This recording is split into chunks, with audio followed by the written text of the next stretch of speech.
All right, thanks for making Locked On Nets your first listen of the day. We got game one in the books. Hit us with the beats, buddy. Oh, it was a dream-like scenario. The banner was being raised up to the rafters. The rings were being handed. Oh, Locked On Bucks. Kane Pittman's going to be the guy you want to check in after this one. First game of the season. Not exactly the sample size we were looking for as the superstars do what we expect them to do, but there's certainly some things that the Nets may want to work on as they fall in the first game of 82. You made me laugh with that one, buddy. I needed that one. After this first game, needed to get a little chuckle in. We go through what happened with this game. We'll talk Kevin Durant. We'll talk James Harden. We'll talk about what happened with the Nets. Got a big old show planned for you after the first game of the year. Gonna get to it all. But first, theme music.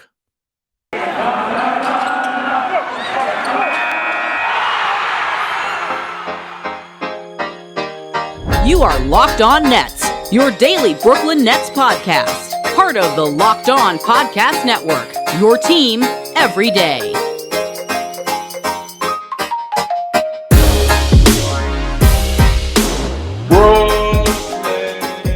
Brooklyn, yo. All right, welcome back to the Locked On Nets podcast on the Locked On Podcast Network. It's your team, the Brooklyn Nets, every single day. I am at Adam Arbrecht on Twitter. He is at Doug Norrie, also on Twitter. And we are a little bit depressed after the Brooklyn Nets come up short. We're going to get into it, Doug, but not quite the opening night performance you wanted from Kevin Durant and the Brooklyn Nets in totality as they fall on ring ceremony night in Milwaukee. I'm not going to get too upset. Basketball's back. It felt good to have basketball back in my life, or I'm just kind of like arguing with my family to be quiet because I'm watching the game. It's like always a fun thing. Like, or my daughter showing me a dance move and me saying, I don't have time to watch that right now. I'm watching basketball. It's like a kind of a time honored tradition around this time of year. Not the way As we you wanted do. to. Yeah, it's just like Father of the Year stuff. No, so quickly, though, I will say I got a haircut for this. Got myself all cleaned up for the start of the season. Really thought that the Brooklyn Nets would have honored that. That's something that I'm definitely looking back on. Nah, they didn't. It was a rough one to start for sure. Glad to have basketball back here. Glad to, prime time, all the stuff around it, getting to see the guys take the court in a real meaningful game. After that, it was kind of where it was all downhill from there, from the tip. It was a really rough one to start. It was over. Yeah, we have plenty to talk about over the next couple of days. I think we'll spend today talking about some of the stuff that happened in this one on sort of on a high level. We'll get into rotations and starting lineup and all that stuff probably tomorrow. There's plenty to dissect from this game, but you really have to start. So you start with, okay, so as in all things basketball is a superstar league. You have to start with Kevin Durant and James Harden here. And, when you look at this box score at the end of the game, if you did not watch this game, you would look at this box score for these two players and say, hey, that's a nice turnout, right? Like this is a nice, there was something pretty good was happening here. Durant drops 32 and 11 on pretty efficient shooting, all things considered. Harden drops 28 and 8. So you think, okay, just short of a triple double. And you look at those numbers and say, oh, nice little start for these guys in regular season form already. And then you compare that to the 23-point loss in a game that they were never close in, really. And it really does screw with you a little bit. And it's kind of why you have to watch the game to sort of know why these things happen. But it's one of those things like, we look at the end of the game and these are the two best players who are two of the top, 5-7 best players in the whole league had great games and the Nets got totally smoked. And you think about it too, just on the back end of it, when call it garbage time, whatever, but Harden and Durant stayed out there well into the fourth quarter, late into the fourth quarter, and put in a few extra points as well. Not that it diminishes what their score lines end up looking like, but to your point, game flow matters. When these buckets go down matter, and kind of the fashion in which they get there matters as well. Now, from a Durant standpoint, I thought, a couple odd bounces of the ball here or there, shots that he'd like to see go down, gotten around the basket a few times. But he, as we've always said, is somewhat methodical. I think Stan Van Gundy said it on the broadcast, right? Just kind of quietly putting together a night as he does. We saw this last year a lot from him. On the James Harden side of it, though, he, I think, does have these ebbs and flows to his game. And there's certain reasons why he maybe had some lulls tonight. But when he starts to lean into the step back rhythm from the perimeter, things that we talked about in the preview episode that we did the other day of, You want to see him attacking a little bit more. You want to see a consistency. You want to see a rhythm. I thought that his game lacked some of that consistency. It may not be entirely because of him, but by the end of the night, his stat line, I think, is the more misleading of the two, I would say. Yeah, for sure. So you get this game that just is a little bit funky, all things considered, right? Like they were pretty much down from the jump. It was looking, and we'll talk a little bit about why that ends up being the case. But I think in the end, it's one of those games where when you look, like I said, when you look at the box score compared to actually watching the game through with a clear set of eyes, you can sort of see the disconnect of why these two things don't look the same. Why this thing on paper looks different than a game that it was not close. I know they pulled into within 7 a couple times or something like that. There was one time where it 7 at looked the like break, back to yeah, like 13 right, midway through the third quarter, like very and really quickly back to that. never felt like it really never felt like the Bucks lead was all that much in jeopardy, No. right? I mean, on the flip side of the court, if you want to talk about superstars, they got completely dominated by Giannis. We'll talk about that also. But like, so if you combine these three superstar pieces together, it's like you get the box score type games that you probably want out of Kevin Durant and James Harden. You on the flip side, you get the box score type game that the Bucks want from Giannis. Except when you look at this kind of how how these two things converge, Giannis's game was like completely mistake free, right? Yeah. and the Nets and has other pieces, role players around them that are doing pretty well. But on the net side, on the superstar level, it just didn't really ever connect. So we can talk about later why we don't really need to worry about those things. But it is a good lesson in NBA sort of just onboarding to say, hey, the box score, you got what you wanted. If you put these things down on paper before the game, you thought this is a close game, but it really ends up not being. And it's sort of a shame because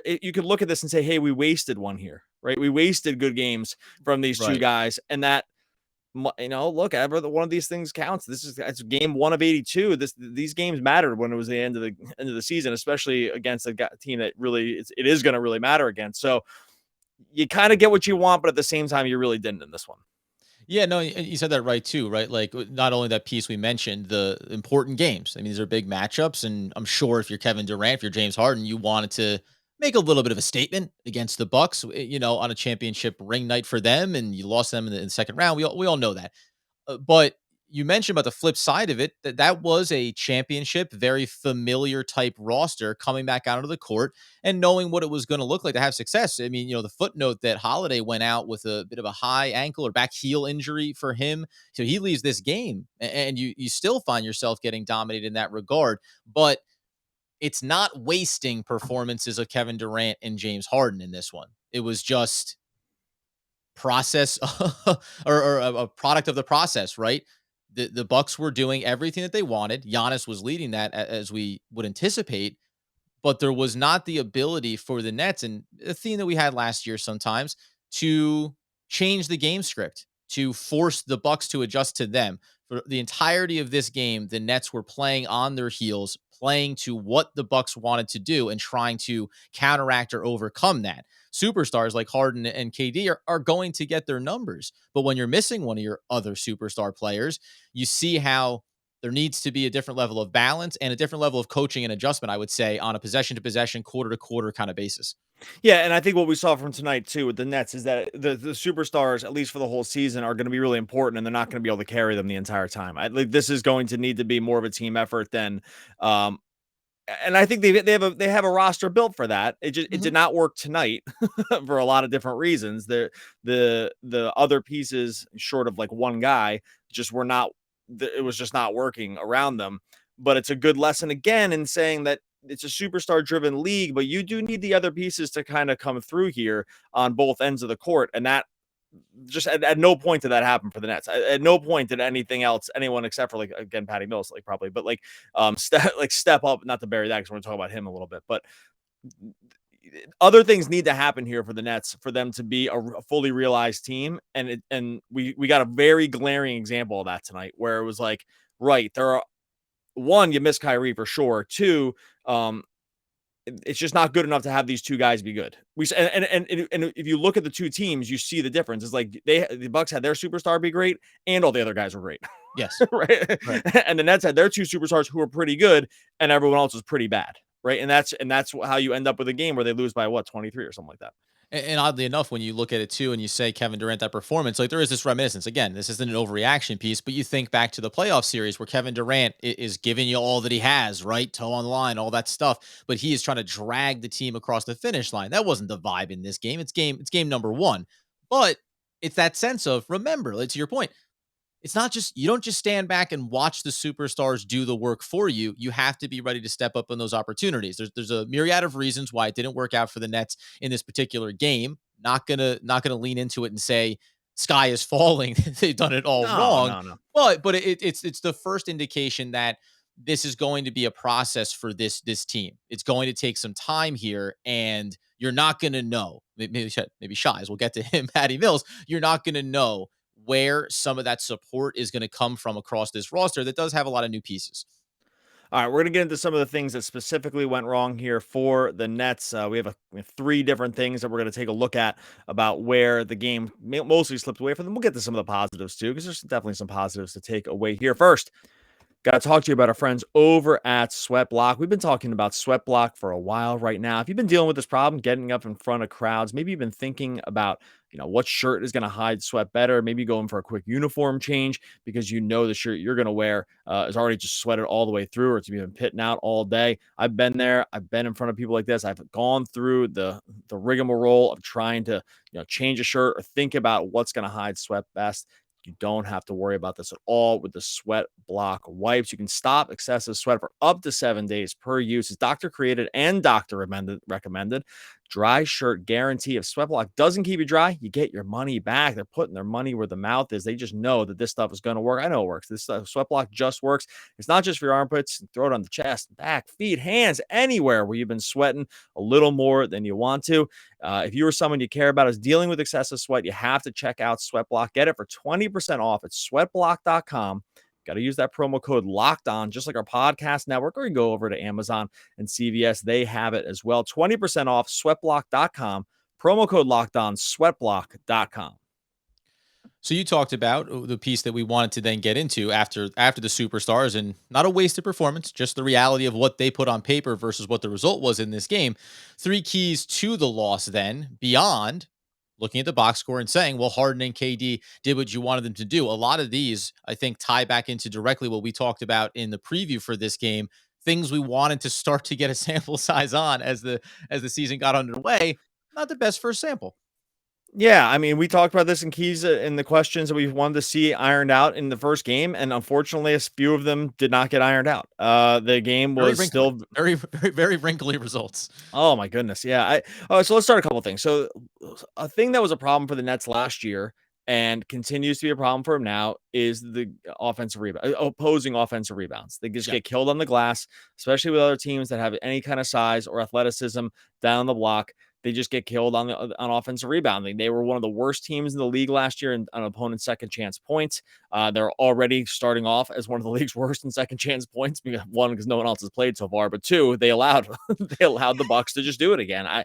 The Bucks completely outshot them because for one reason, they couldn't stop them on the glass, even when they did things right, even when they had the box out. This happened twice with Claxton, where they even boxed the Giannis out, and Giannis still comes down with the offensive rebound. So one way you can lose a game by 23 points when you shoot over 50% from 3 is you do this thing that still remains a problem for them, which is getting on the glass. And so that's one of the first keys to the loss, is just a thing that we've seen happen as a carryover from last year. This was a problem for them last year. It remains a problem. They got size in the offseason. It didn't do anything for them tonight. Yeah, 13-5 on the offensive glass. And a few of those came in one possession where it was just, time and time again, missed opportunity near the rim. Giannis gets it on a putback. Middleton comes in on a putback, well, whoever it was. And to your point about even because I very vividly remember on a play where Claxton had properly boxed out, had the perfect position for it, and Giannis just kind of hopped up over top of him, grabbed the ball, came back down, sidestepped him, and then threw it in for a putback. Like that's one of those things when we talk about, and again, we'll get into rotations here, but the Claxton piece and then maybe what they added in the offseason. Again, going back to that preview episode, we said, you went out, you bring in a guy like Millsap, you get LMA back out of retirement, and of course, returning Blake Griffin. The idea was, and even throw in Johnson, who got some minutes in this game as well. The idea was, here's bodies that we can throw at players. Here's more length. Here's more muscle, more size, so that we can protect the glass. And at least, listen, again, game one didn't look any different. Now, you can point to continuity and everybody getting on the same page with one another, and that's totally legitimate. I don't think this is going to be the long-term results, but this looked eerily familiar to what we saw last season, and specifically against teams like Milwaukee that have a player, not everyone's like Giannis, but just guys that can get in and crash the glass. It just didn't seem like fundamentally the Nets had a plan in place that they were able of executing successfully. They had the Yeah. plan, but they just were not able to do it at a higher percentage than Milwaukee was. That was a little bit surprising to me, again, in game one. Yeah, for sure. So we see that Giannis had 5 offensive rebounds. Again, like the superstar, put his game fully together. The second key to this loss, obviously was, and this goes into the difference between the box score that we saw for Harden, specifically Harden in this one, where we saw for Harden as compared to the actual results, was the timing was all over the place on offense. Yeah. The timing was a disaster. I don't really know another way to say it. It was a clear preseason problem for this group. It's a lack of continuity. It's solvable. So we don't need to go totally crazy on this. This is what a full basketball season of playing together solves. You figure out everyone's little movements and, where they like to be positioned and where they like to get the ball and the timing of things. It's really actually something usually that can only be worked out with time sometimes. So, but it was not worked out for game one. And this is where to me felt like, I know Harden only ended up with 4 turnovers. It really felt like more because there was 4 turnovers. There were so many just misreads on Claxton dives, where the ball just ends up in the wrong place. There was just it was some of these ended up being blocks, but they were really kind of turnovers because the ball was put in the wrong place. Like the timing was bad, and this is what happens to the cascading effect with Harden. So when Harden is fully in his bag, right? Where it's really working, where you're getting that downhill stuff to the rim, because what that can open up is either it happens at the rim or it opens up corner spacing because the defense has had to collapse to really deal with a significant problem. Today, it was not working at all. Now, Milwaukee's a very good defensive team. It's going to be harder against a team like them, but it wasn't working at all. And so therefore that, like I would call beautiful basketball that we're used to getting from the Nets, zipping ball moving all over the place, fourth pass and someone standing wide open, like foul line extended for a 3. If you can kind of picture that, that didn't happen a single time in this game.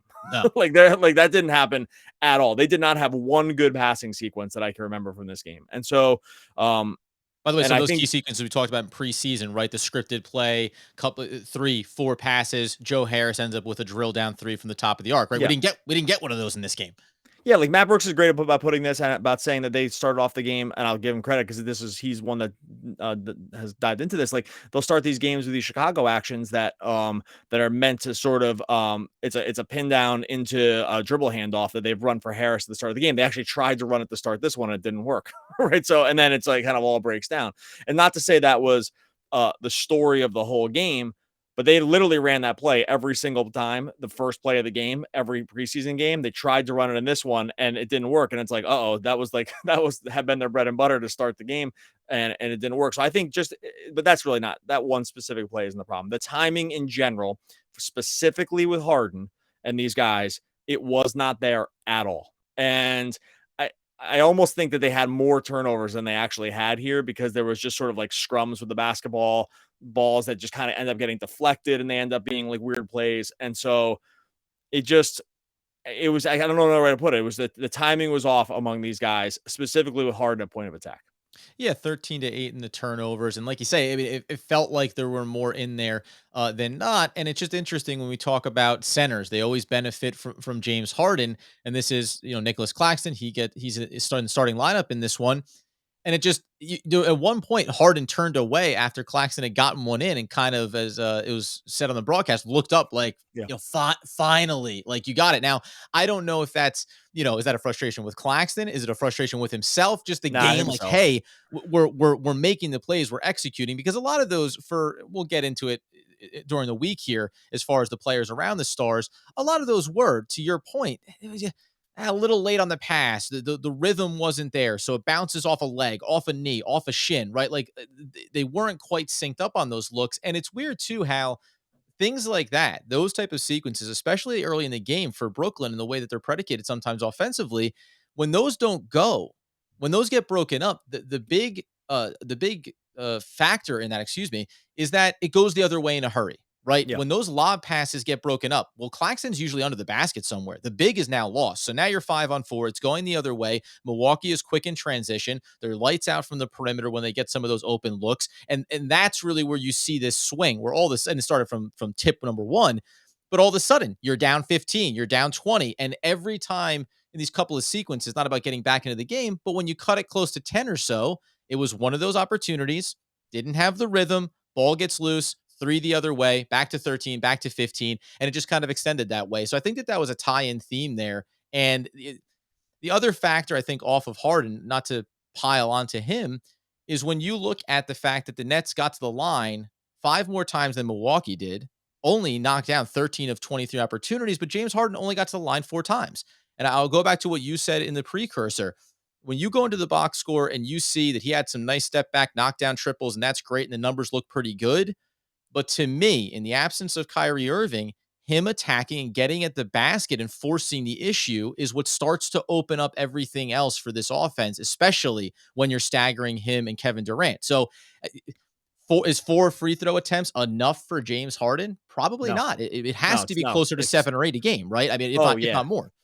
Oh yeah, it's way too low. It's way too Yep. low. It's a carryover from the preseason too. We actually there we go. 4. We did 4. We said three keys to the loss. We actually did 4. We'll So give you another one. timing, And I've turnovers, got other ones offensive I could tell you about, but I'm going to hold on to them. nah. So yeah, we end up with timing, turnovers, offensive rebounds, and lack of free throws, and that's going to tell the whole story for a loss. All right, we got a couple positives to take away. We will also get into tomorrow more about the rotations, who we actually saw minutes from, and stuff. There's tons to dissect from this game. Though can't do it all in the first episode here, but we'll dive into how Nash ended up playing and who he didn't play, because that ends up being sort of instructive. We got a couple positives to take from this one. First, got to talk to you about our friends over at Built Bar. Built Bar did it, folks. They made a protein bar that tastes good. That shouldn't sound like it was a huge Herculean effort, but if you've tried other protein bars in the past, you know that they are usually some kind of cardboardy. It's like some weird kind of filmy kind of stuff that you don't really know what's going on. It's like they tried to figure out how to way to jam the protein in, but they just couldn't figure out the rest of it. Built Bar figured it all out. They started with the flavors. They covered everything in chocolate. Then they just kind of looks like they went to the ice cream aisle, got the flavors there, and then actually put it into something that's really healthy for you. Double chocolate, mint brownie, salted caramel, coconut, cherry barcia. The list goes on. Then you want to get into the analytics. We're analytics guys here. 17 to 18 grams of protein, calories 130 to 180. That's the sweet spot. 4 to 5 grams of sugar, only 4 to 5 grams of net carbs, amazing flavors, all healthy, all tasty. Built Bar did it, folks. If you go to builtbar.com, use the promo code locked on. That's our podcast network. You're going to grab 15% off that order. You got to use promo code locked on. You got to go to got to get 15% off at built.com. Built Bars, promo code locked on, built.com. And of course, friends, BetOnline.ag wants you to know that they're back and they're better than ever. We were just over there talking about the Nets getting 1 point on the road in Milwaukee. I hope you didn't take that bet. But they are there for you and all your basketball needs as the season gets underway with more props, odds, and lines than ever before.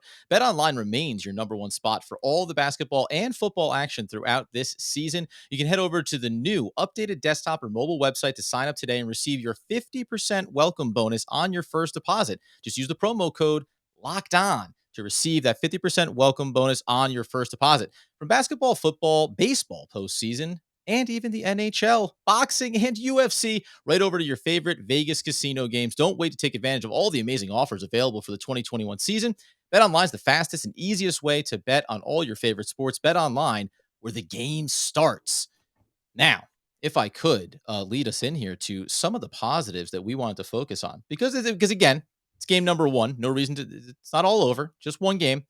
Let me throw it out there for you, Doug, sir. Patrick Sammy Mills. Listen, I'm not going to tell you that he's 6th man of the year award material after one game, but gosh darn it, the kid looked good. The kid looked good coming off that bench. He had all of the spark and energy that we talked about from the preseason. Like, one thing I know for sure is Patty Mills is going to go 1,000 miles an hour, 1,000% of the time. I'm not going to accept anything less than 100% shooting from three from him this season. Now that I've seen No, it, now that I've seen it standard possible, set. yeah. Well, I'm just going to be disappointed because now that I've seen him go 7 for 7 from his first three regular season 3-pointers for the Nets, I will not stand for a miss. And frankly, it's insane because he had the absolute game of his life coming off the bench here, and the Nets still got killed. If you thought, if you knew you got these kind of, this goes back to the beginning with the Durant and Harden thing. If you saw that you got those two games scoring from them, and then you got another 21 points off the bench from Mills on simply can't miss shooting, you would have thought the Nets won by 15. But the fact that this happened and they still got killed is really remarkable. But yeah, Patty Mills ends up playing 29 minutes, looks great. This is exactly what you need to have come off the bench. That spark plug scoring. Again, I'm joking. He's not going to shoot obviously 100% from three. He's not even going to shoot 7 for 11. But this is the kind of thing that will keep defenses honest over the course of a season. And this is exactly what you were buying on their big offseason signing with Patty Mills, right? So this, he came out of the box just rip raring to go and ready to fire. It's interesting about him too, because his game is less about being reliant on those other superstar guys, right? We saw this, the problems with some of the bigs that they had here was about that timing with Harden, was about sort of getting into the flow of the offense and understanding all the little pieces. Patty Mills, his game doesn't need that, right? This is why we were so bullish on him going into the season, was that he can come in and do a little bit of ball creation, not a ton. That's really not his game. His game is spot up three. He did it in spades tonight. But this is exactly what the Nets needed. And this, while it was in a losing effort in tonight's game, we see that this is the kind of thing that the Nets are going to have, some approximation of this all season long. And this is exactly what you needed. And there's going to be games where this happens and the other stuff's working and they do win these games by 20 because when they don't take their foot off the gas with him coming off the bench, other teams are going to be really in trouble. It just didn't work out tonight. Yeah, and I think when you talk about, Joe Harris being in the starting lineup, he's obviously a three-point shooter. No, Patty Mills isn't going to do this from beyond the arc with consistency, but I think this was one of those key things that the Nets wanted to address. How do we make sure that we still have some firepower as we get into our second unit? Obviously, Patty Mills is capable of that, and we had our suspicions that how might his offensive game be unlocked when you have guys like KD and Harden on the court with him? Clearly, he's not going to be the first or second or third guy that defenses are worried about. So a veteran player like him can obviously fill up a stat sheet in a hurry. And if it's going right in a game as a whole for the team, he can kind of, in the same way that Joe Harris, I think last year during the regular season, you would say, well, look, you're up by 5 or 6 points, and then Joe Harris knocks down 2 triples, 3 triples, and all of a sudden you stretch that lead and you really pull away. I think that Patty Mills, not solely on the perimeter shooting, but he can be a part of that effort off the bench and push that pace and push that lead a little bit. So it's going to be interesting to see how he looks and how the games look when the Nets have leads. And that's phase number 2 here. How do all these pieces around the superstars look when you're actually playing from in front of the opposition and putting pressure on them? Something that we didn't see in this game. Maybe as we'll get out the door, I think relatively soon, because the other thing was we said positives. I leave it to you. Like, just give me that first game. Hit me with another positive beyond the box scores of Kevin Durant and Harden and 6-man Patty Mills. Like, what was your other big Did you have another one? And it's not feet to the fire here, but was there something else that you looked and said, "Oh, that's nice"? I mean, not really. I hate to say that. It was really it was tough to come up with the box score stuff. They look bad. I don't really know another way to put it. I'm not okay. I'll put it this way. I'm not worried about it. Like, All I'm right. not. I didn't go. They don't go 0-1, and that means they're going to go 0-82, and they're not like. We talked to Peter Bukowski before we jumped on here for Locked On Today, and he and I both agreed this will not change their championship odds one iota. Right. Yeah. So if you want to look at just long game, high, 10,000 foot view of what the season looks like, losing game 1 does not mean really anything, especially when you lose to the team that just won the championship. Like, right? Like, it's not like they lost to the Magic in the first game, and Jalen Suggs dropped 30 on them or something in Right. his first game. They played arguably by some people's estimation the best player in basketball. And by the way, Giannis got better. He's super scary. He He was seems to be already doing it. The thing that people asked about going back to last year is like, can this kid continue to evolve his game? Started to show it last year, and now it looks like he's like peppering in some little new wrinkles. Like he gets Oh, what he well, can be. he's okay. So we saw this in the preseason. If you watch any preseason basketball with them, that the jump shot was coming quicker, and like there was less hesitation around him getting into the mid range. Yep. You saw the sort of at the free throw line too. They made a comment about how he took no time at all with his free throws, and if he's able to hit like mid-range shots and you are worried about that, it's kind of game over with him because he's just that good. So I would say I'm a little bit worried about that he got better because that is definitely not what you wanted to see if you're a Nets fan. But I'm not worried about it. I think a lot of these the positive here is that a lot of things that went wrong are correctable. Right. Yeah. So it's not like timing is correctable, right? Boxing out is correctable. Physicality is correctable, mostly, especially with this group, right? This isn't hoping and wishing that like Rodions Kurucs can be a little more physical on the block, right? This is not what we're talking about here with this team. This is a group of veterans that are feeling their way around how they play with each other. They've not played with each other at all. LaMarcus Aldridge and Blake Griffin and Nick Claxton. These guys haven't played with James Johnson, Patty Mills. These are all pretty new guys. Well, Blake's not, but playing together is a new thing for a lot of these guys. That takes time. That Bucks team, the guys that matter, have mostly played with each other already, right? For the most part, not all of them, right? Grayson Allen's new, but Pat Connaughton played.